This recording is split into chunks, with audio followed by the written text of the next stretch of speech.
Hey again, Justin with U-Join Off-Road in Colorado here. Getting ready to send this 2009 E350 v10 with a 5R110 home. Local build just right over to Boulder for our friend Serge. So this thing's a cool example of what can be done with kind of an older, higher mileage van. So this thing's actually an old retired Penske rental van. It's got 120,000 miles on it, but the engine was in good shape, trans was in good shape, body was relatively straight. So we got a really good deal on it. And then went through and just started fixing it up. So the first thing jumps out at everybody is the paint color. So this is actually just a $3,000 Mako paint job. They did the whole van and the high top for $3,000, which I thought was very reasonable. It's not super good, but it's good enough for a van that's going to get taken out and wheeled. Like he plans on actually taking this thing out and living out of it and using it on the trail. So you don't want too nice of a paint job. But also before it came, it got the Tough Port high top that's put on by our friends Wasatch Overland right over in Salt Lake. So started out with our standard recipe 6-inch four-wheel drive conversion, single Fox 2.0s, custom spec Alcan springs, cleaned up and repainted the frame. You can kind of see some of the remnants of the Penske yellow in there still. So it's got a stage 2 front axle. I call it the stage 2 plus. So it's 456 gears, Detroit True Track, and then it's got the SpinTech hub conversion. So it's got serviceable wheel bearings and then the 8-piston SSBC calipers. And of course, these are our favorite 17x9 method 701.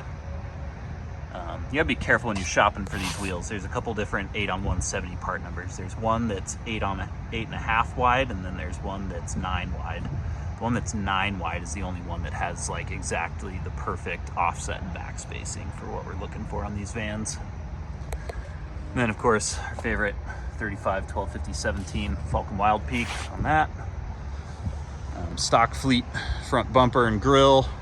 We didn't mess with those. We just trimmed it to clear the tire.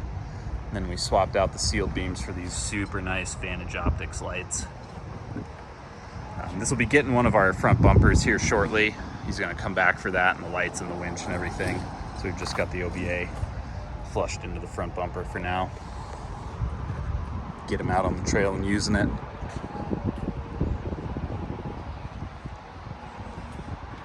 So inside, we went ahead and just put an S-Pod in it for future addition of stuff, but right now all it's running is just the air compressor for the OBA. And then it's got our aux-specific shifter bezel there.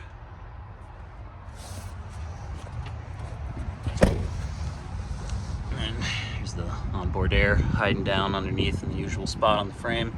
So this one had a plastic tank in it, so on the V10s, we have to swap out the plastic tank for a shortened metal tank. So it's got NV271 transfer case, bolts straight up to the back of that 5R110 more or less, just a couple little mods. Custom 1350 drive shafts, front and rear.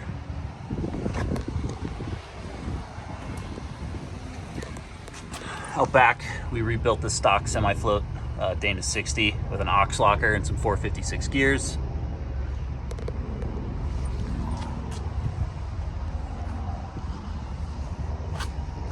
And we just got our OBA port in the back. We're waiting on a Luminous rear bumper to show up for this thing. Should be here shortly.